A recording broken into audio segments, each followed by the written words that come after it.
ወንጌለ መንግሥቱ ለክርስቶስ መንግሥቱ ወጽድቁ ዘአወፈየኒ አወፈይኩከ ስዑስ መቀርበት መንግሥተ ሰማያት መላእ ሰውነትና በትምህርተ መስቀል ነማዕትብ በስመ አብ ወወልድ ወመንፈስ ቅዱስ አሐዱ አምላክ አሜን። ክርስቶስ ተንሥአ እሙታን ስማዕክ እንተኾይኑ መልሰ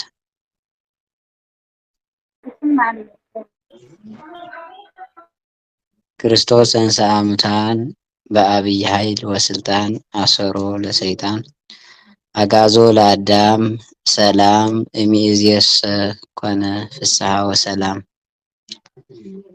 ብድጋሚ ናይ እግዚአብሔር ሰላምታ በብዘለኹሞ በብዘለኽንኦ ይብፅሕኹም። ደሓን ርቐኒኹም ከመይ ሃምሲኹም ከመይ ፀኒሕኹም። ቅዱስ እግዚአብሔር አምላኽና ነቲ ብሓጢአትን ብበደልን ዝወዳእናዮን ዘፋረቕናዮን ዕድሜና ከይቆፀረ ከይፀብፀበ ኣብቲ ልዕሊ ዕድመ ነዚ ግዜ እዚ ወሲኹ ናብዛ ሰዓት እዚኣ ስለ ዘብፅሐና ስለቲ ዝገብረልና ስለቲ ዘይገብረልና እውን ኩሉ ሽሙ ዝኸበረን ዝተመስገነን ይኹን። እሺ ምክንያቱ ሰዓት እውን ንእሽተን ክዲል ይመስለኒ እሞኒ ቀጥታ ናፍታ ናይ ሎማዓንቲ ክንኣቱ ኢና።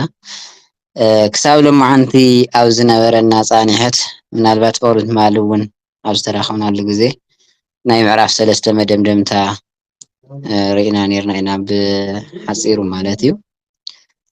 ሎማዓንቲ ቅዱስ ፍቃድ እግዚአብሔር አምላኽና ኮይኑ ምዕራፍ 4 ናይ ትንቢት ክፍሊ ወይ ከዓ ናይ ትንቢት መፅሕፍቲ ኢና ክንርኢ። ክሳብ ሕዚ ዝነበረና ፃኒሐት ማለት ክሳብ ዘትማል ዝወዳእናላ ናይ ታሪክ ክፍሊ ወይ ከዓ ናይ ታሪክ መፅሕፍቲ ዝበሃሉ ያው ብዝተኻእለ መጠን ሕፅር ሕፅር ኣቢልና ዳሃሲስናዮም ኢና ነርና እምበር ተንቲና ተማሂርናዮም ማለት ኣይኮነን። ዳሃሲስናዮም ሓሊፍና ኢና ማለት እዩ። ሕዚ ድማ ፍቃድ እግዚአብሔር አምላኽና ኮይኑ ካብ ሎማዓንቲ ጀሚሩ ምዕራፍ 4 ናይ ትንቢት መፅሓፍቲ ኢና ክንርኢ። ምናልባት ድምፀይ ዘይስማዕ እንተሃልዩ ግን ፀሓፉለይ ወይ ከዓ ንገሩኒ ኢኹም። ናይ ትንቢት መፅሓፍቲ ክንብል እንተለና እንታይ ማለት እዩ? ትንቢት ነቢያት ክንብል ከለና እንታይ ማለት እዩ? እንደገና በዓል መን እዮም?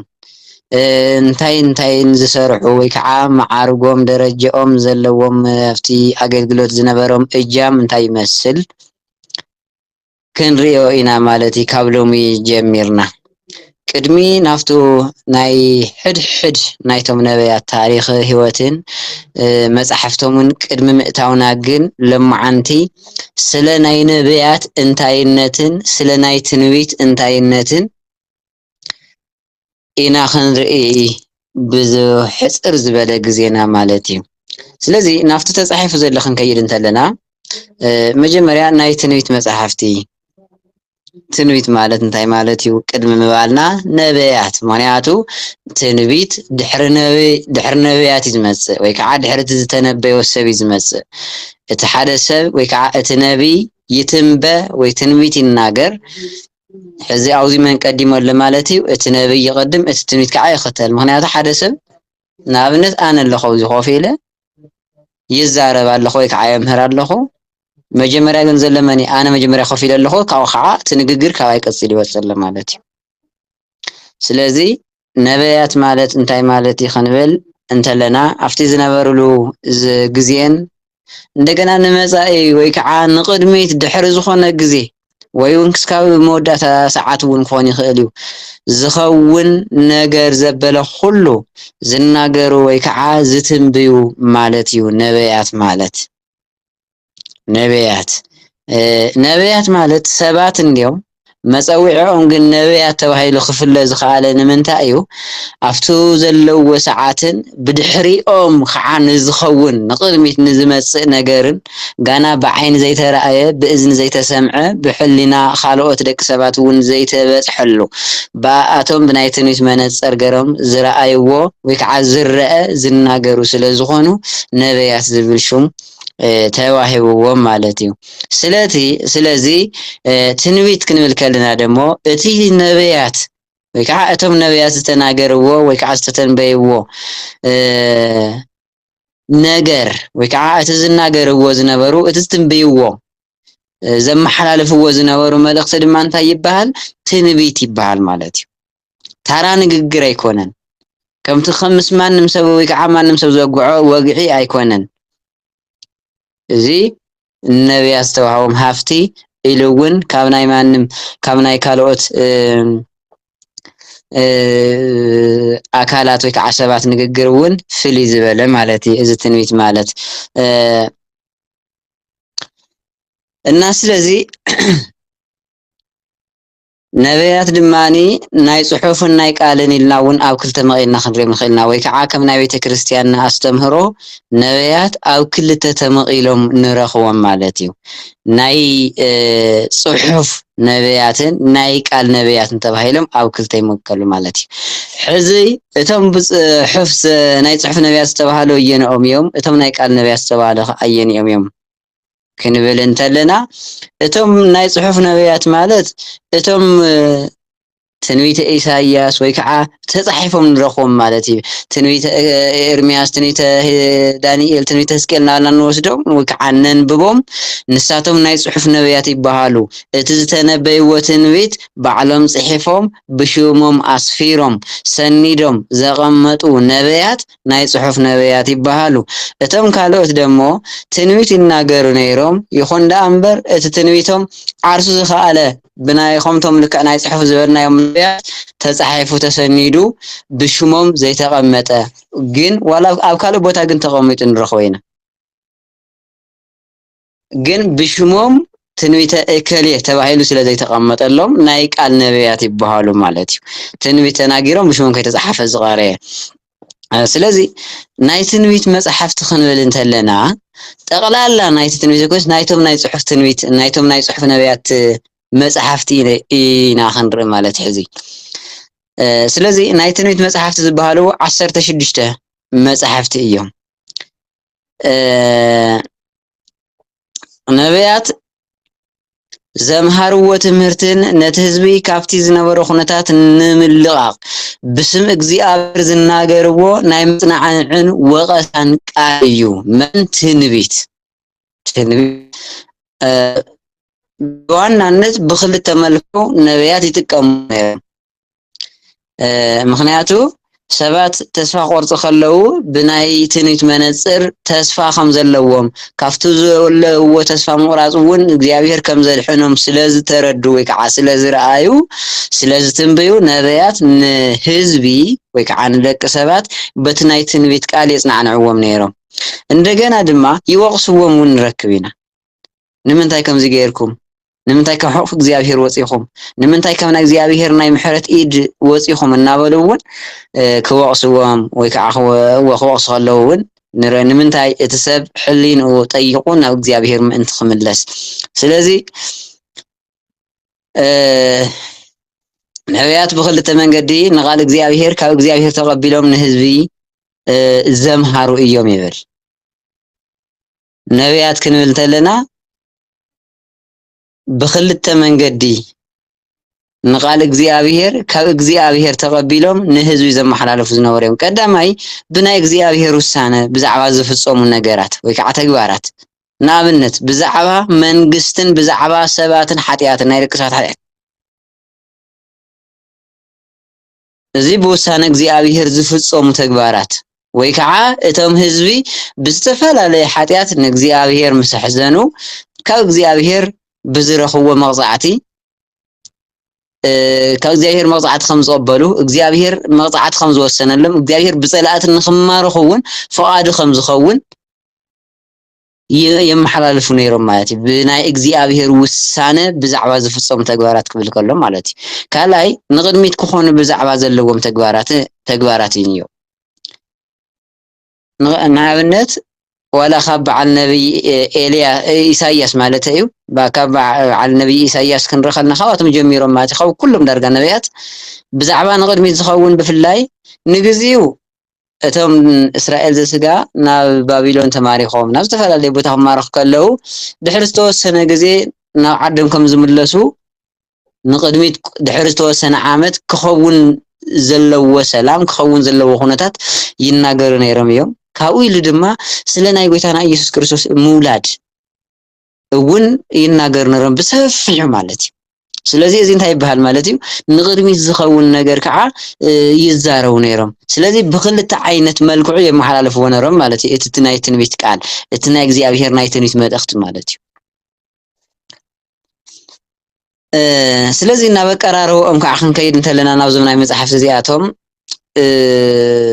ናይዞም መጽሓፍቲ እዚኣቶም አቀራርባ በዚ መልክዕ እዚ ብምዃኑ ኩሎም እውን ብነቢያት ብምጽሓፎም ናይ ትንቢት መጽሓፍቲ ተባሂሎም ክጽውዑ ክኢሎም ማለት እዩ ዋና መሰየም እዮም ናይዞም መጽሓፍቲ እዚኣቶም እቶም ዝረኣናዮም 16 መጽሓፍቲ ናይ ነቢያት መጽሓፍቲ ናይ ትንቢት መጽሓፍቲ ተባሂሎም ዝተቐመጡሉ ምኽንያቱ ብነቢያት ስለ ዝተጻሓፉን ንቅድሚት ክኾን ዘለዎ ትንቢት ዝሓዘ ነገር ሓቂፎም ስለ ዝሓዙ ወይ ከዓ ስለ ዝርከቡ ናይ ትንቢት መጽሓፍቲ ተባሂሎም ክጽውዑ ክኢሎም እዮም ማለት እዩ ስለዚ ልክዕ ከምቲ ዓንተ ዝተባሃለ ነቢያት ትንቢቶም ዘመሓላለፍዎ ወይ ከዓ ዘመሓላለፍዎ ወይ እንዳመሓላለፍዎ ዝነበሩ ብቃልን ብጽሑፍን እዩ እዚ ልክዕ ከምቲ መጀመርያ ዝተባሃለ ናይ ቃልን ናይ ጽሑፍን ኢልና ዘቐመጥናዮ ከምኡ ተመሳሳላይ ማለት እዩ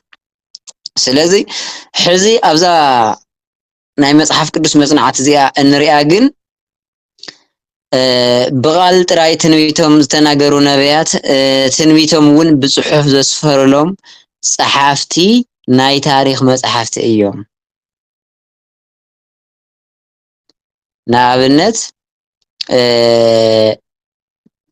እቶም ነቢያት እዚ መጀመርያ ኣብ ክልተ ደመቕ ኢልና መሓቀይ ናይ ጽሑፍን ናይ ቃልን ነቢያት ኢልና ይኹን ዳ እምበር ይብል እቶም ብቃል ጥራይ ትንቢቶም ዝተናገሩ ነቢያት ነቲ ዝተናገርዎ ትንቢት ብጽሑፍ ዘስፈርሎም ግን ጸሓፍቲ ናይ ታሪክ መጽሓፍቲ እዮም ይብል ንኣብነት ናይ ነቢይ ኤልያስ ናይ ነቢይ ኤልሳ ትንቢታት ትምህርትታት ዝተጻሓፉ ኣብ መጽሓፈ ነገስት እዩ መጽሓፈ ነገስት ማለት ዝሓለፈ ከም ዝራናዮ መጽሓፈ ታሪክ እዩ ምንም ካልእ ተኣምር የብሉን ናይ ታሪክ መጽሓፍቲ እዩ ስለዚ እቶም ናይ ቃል ነቢያት እንብሎም ብሽሞም ተጻሒፉ ከም በዓል ትንቢተ ኢሳይያስ ትንቢተ ሕዝቅኤል ኤርምያስ ዋላዳ ኣይቀመጥ እምበር እቲ ዝተናገርዎ ትንቢት እቲ ዝምሃርዎ ትምህርቲ ግን ኣብቲ ናይ ታሪክ መጽሓፍ ተቐሚጡ በቶም ናይ ታሪክ መጽሓፍቲ ዝበሃሉ ሰባት ተጻሒፉ ኢና ንረኽቦ ማለት እዩ ስለዚ ግን ይብል ኣብዚ ክፋል እዚ ወይ ከዓ ኣብዚ ናይ ሕዚ ትምህርትና እዚ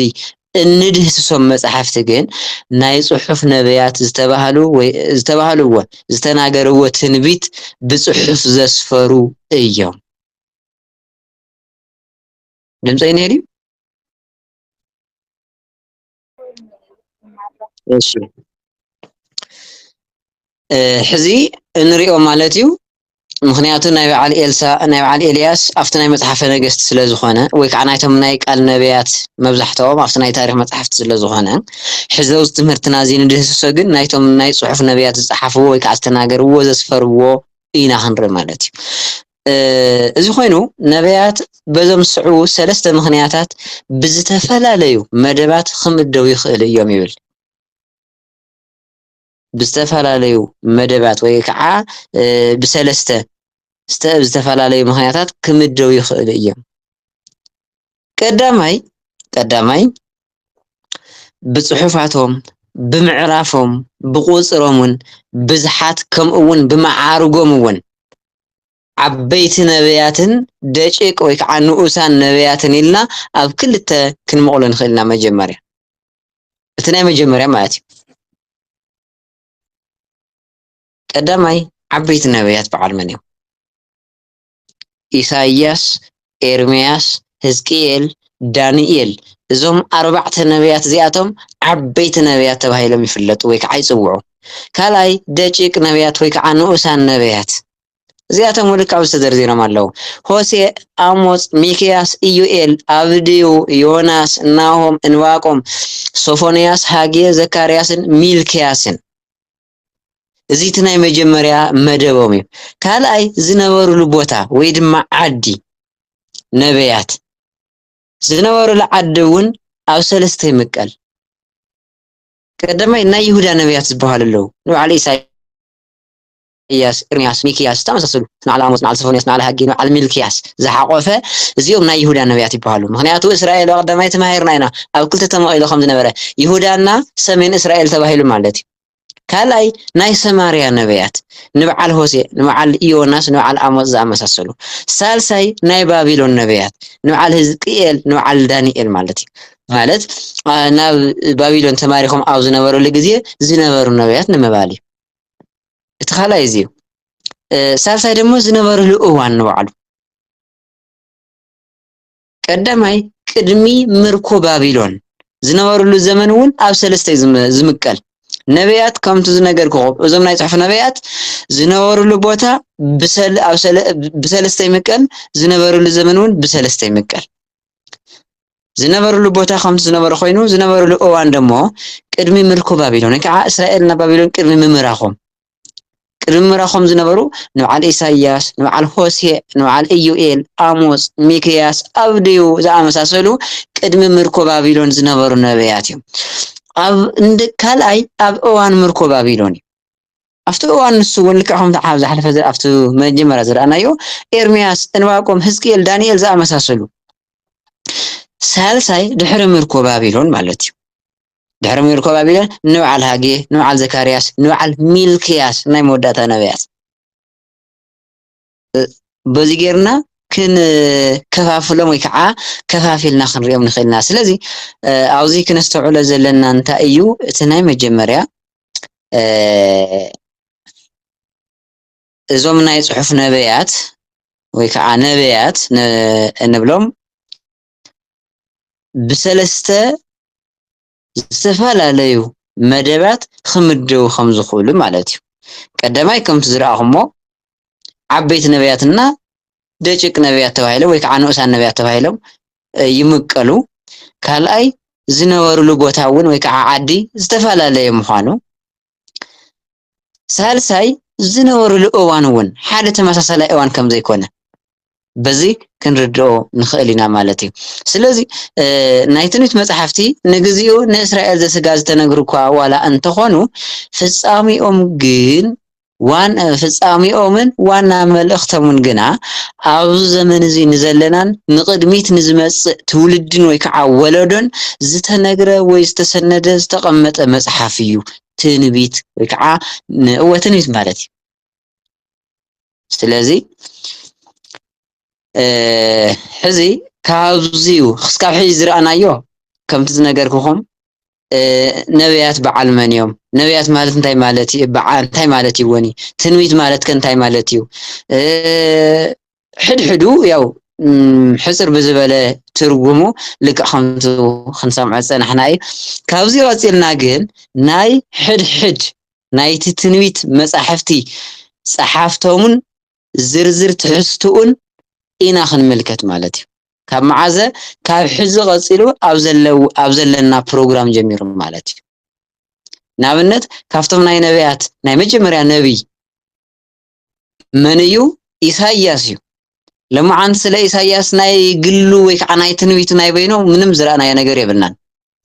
ቀፂሉ ናይ በዓል ኤርምያስ ኣሎ። ቀፂሉ ከም ናለስ ካብ ብሙሉኦም ወይ ከዓ 16 ነቢያት ኣሎ ማለት እዩ። ናቶም ካብ ዝቕፅል ግዜና ጀሚሩ ናይ ሕድሕዶም ንኣብነት ኣብ ቀጻላይ ዘለና ግዜ እግዚኣብሔር ተፈቒዱ ኢሳይያስ ኢና ብደንቢ ክንሪኦ ማለት እዩ ነበይኑ። ካብ ኢሳይያስ ቀፂሉ ከዓ ኤርምያስ ከምኡ እናበለ ብዘለዎ ተራ ቁፅሪ ንኽና ናይ ሕድሕዶም ናይ ትንቢቶም ትሕዝቶን ናይ ግለ ህይወቶም ታሪኽን ዝነበርዎም ናይ ቤተሰብነትውን መዓስ ከም ዝነበሩ ንምንታይ ከም እንታይኦም ተዛሪቦም ህይወቶም እንታይ ይመስል ነይሩ ክንደይ ዝኣክል ግዜ ኣገልጊሎም ኣበየናይ ዓዲ እዮም ነሮም ሕድሕዶም ወይ ተወለዱልን ዝዓረፉልን ብምንታይን ኣበይን ከመይን ከም ዝኾነ ኣብ ዝቕፅል ኣብ ናይ ሕድሕዶም ትንተና ታሪኽ ወይ ከዓ መጽሓፍቲ ኣቲና ኢና ክንሪኦ ማለት እዩ ንለምዓንቲ ዝነበረና ግዜ ግን ስለ ናይ ትንቢት እንታይነት ስለ ናይ ነቢያት ሓፈሻዊ ትርጉም ወይ ከዓ ሓፈሻዊ ትሕዝቶ እንታይ እዩ ዘመሓላልፈና እንታይ እዩ ዝመስል ዝብል ይነሩ ማለት እዩ ንለምዓንቲ ኣብ ዝቕፅል ግዜና ግን እግዚኣብሔር ኣምላኽ ተፈቒዱ ከምቲ ዝበልክኹም ናብ ሕድሕዶም ናይቶም መጽሓፍቲ ትሕዝቶኣቶምን ንምርኣይ ኢና ክንሙክር ማለት እዩ ንለምዓንቲ ግን ኣብዚ ይኸለና ምስጋና ንእግዚኣብሔር ይኹን ጸጋ ጎይታና ኢየሱስ ክርስቶስን ፍቅሪ እግዚአብሔር አቦን ሕብረት መንፈስ ቅዱስን ምስ ኩልኻትኩም ይኹን አሜን። ወንጌለ መንግሥቱ ለክርስቶስ መንግሥቶ ወጽድቆ ዘአወፈየኒ አወፈይኩከ ስዑ እስመ ቀርበት መንግሥተ ሰማያት